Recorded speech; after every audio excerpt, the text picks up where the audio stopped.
If you're looking for a neon sign, definitely want to check this one out. It's so cool. I love it. So this is the one of Yoshi.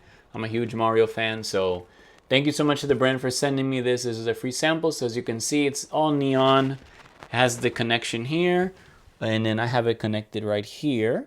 It only comes with the USB plug. It does not come with this, so just keep that in mind. You're just gonna get the cable, USB, and it's already connected to the sign. And then you would use this to, this is the controller. So this is to turn it off.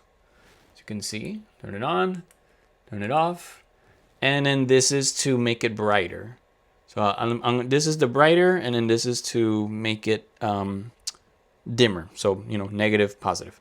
So I'm going to show you. So this is to make it brighter.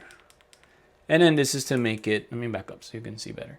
And there you can make it dimmer. And then this is as bright as it goes. So it doesn't look that much of a difference on the video, but it is a difference.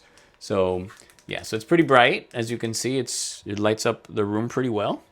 So yeah, and then of course you can just turn it off and turn it on. So it's fantastic. Thank you so much. Hope you check it out and hope you enjoy it.